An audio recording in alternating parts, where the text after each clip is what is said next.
What's up, Laker fans? We are getting closer and closer to that 23,000 subscriber mark, and I want to see how many of you watching today's video are actually subscribed. So how we're going to check that is all you got to do is scroll down to the comment section and type me if you've hit that big red button and subscribe to the channel. We're inching closer to 23K, and then we're getting to 24K, and we're just going to keep going and going until the NBA draft hits, and hopefully we grow even more after that. Appreciate all you that already have. Type that me in the comment section.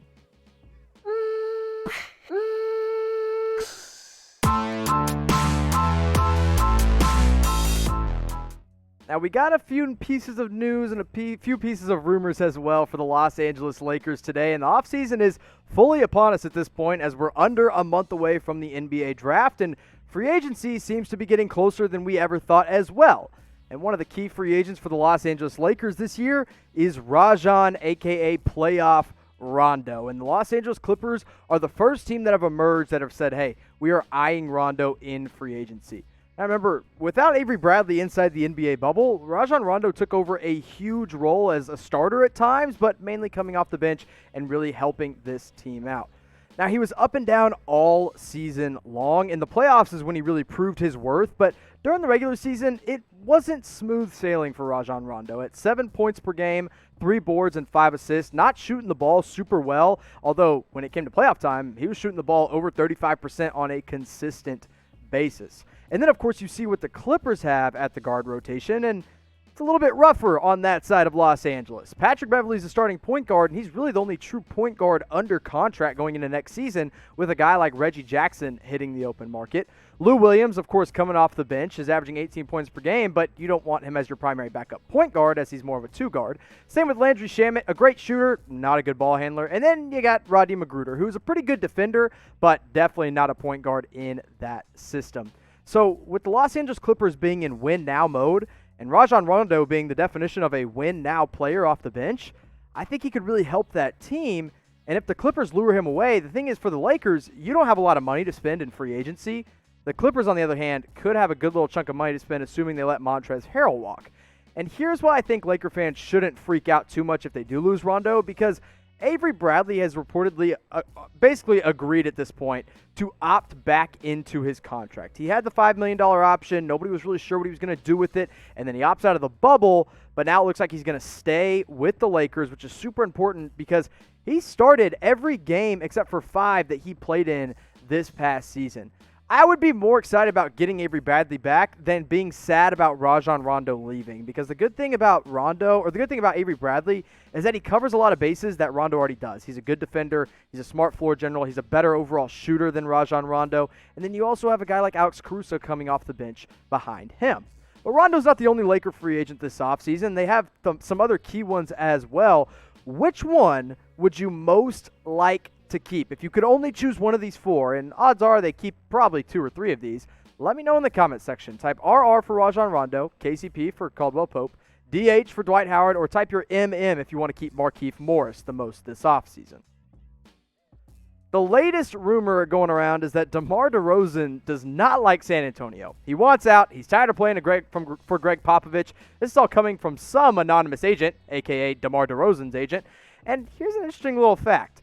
DeMar was born in Compton, California, and he grew up a die-hard Lakers fan, and now Laker fans are saying, hey, how do we put him in purple and gold? Because you look at his numbers from last year, and although he was inconsistent as an overall player, and I wouldn't consider him a main piece on a championship team anymore, he still averages 22 points per game and pulls down about 5.5 boards, not to mention shooting better than 53% from the field. And I do like DeRozan for this team. Now, he's not a good shooter, and that is my biggest question mark with DeMar DeRozan, because we all know he can get to the rim. We all know he is an athletic finisher.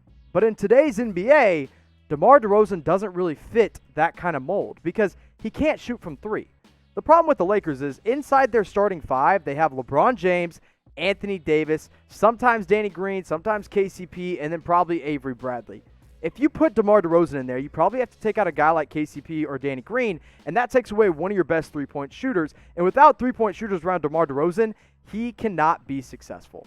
I don't know if the Lakers are going to actually be able to trade for him. I don't even know what the Spurs are really asking for him. But I am also, if I'm the Lakers, I'm not giving up real assets for DeMar DeRozan at this point in his career. It's just not worth it, and he's a little bit too old for the likings and the pairings of Anthony Davis. But maybe you do want DeMar DeRozan. Maybe you want to bring the Compton kid back home.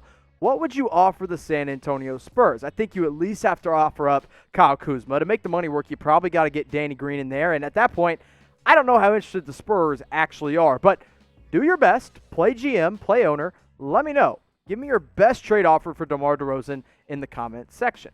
Now, while you do that, I've got an even better offer for you. When you go to chatsports.com/Lakers jerseys, Fanatics is going to hook you up with the authentic jerseys on their website, from LeBron James to Anthony Davis. There's some Kobe Bryant jerseys on there that you can pick up, and anybody else you can even think of. Yes, even Jared Dudley, if you really want that jersey. Go to chatsports.com/Lakers jerseys, and the best thing about this is that if any of the Lakers jerseys that you buy, if those players get traded, Fanatics has jersey insurance, which is going to hook you up with a free jersey to replace that player. So that link is going to be in the comments and in the description. If you're a diehard Lakers fan and you need a new jersey, that's the best place to go.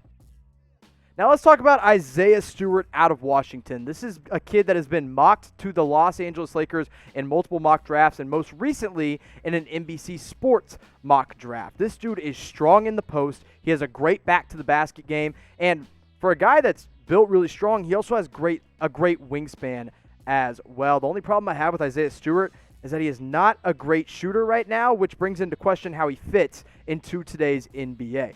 Now, in his limited season, of course, at Washington that got cut short, he scored 17 points per game, pulled down 9 rebounds. You can also see the 2 blocked shots per game was very, very valuable to that team. Shoot about 57% from the field, but almost all of those coming around the rim. And the reason I actually do like this fit for the Los Angeles Lakers in the draft is that their 2 main big men are both free agents this offseason. Now, we recently talked about JaVale McGee is probably going to opt back into his contract, although his house in Los Angeles is on the market. And Dwight Howard is expected to return to the Lakers, but he's already fielding interest from teams like the Golden State Warriors. But you look at those 2 guys and what you lack in production there, maybe you could make up for it within the NBA draft. Now, here's who NBC had going before Isaiah Stewart: Malachi Flynn and Leandro Balmero out of Argentina, going 26 and 27. Then you had Stewart, followed by Zeke Naji, so another big man, and Robert Woodard out of Mississippi State, going to the Boston Celtics at 30. I do like Isaiah Stewart. I do think he's going to be a good NBA player off the bench. Think like a upgraded version of DeJuan Blair back in the day. High-energy big man that can come in and bully people around. You don't want him as your future starter, and also for this Laker team, I don't think a center is something you need to prioritize. In every mock draft I have done, I've had the Lakers taking a point guard because I think that is where their biggest need is going to be, is playmaking off the bench. So if a point guard's on the board, I'm taking them over Isaiah Stewart, maybe even a better shooter than a guy like Isaiah Stewart, but I want you to make your predictions. I don't want you to tell me who you want in the draft. I want you to tell me who they're going to take.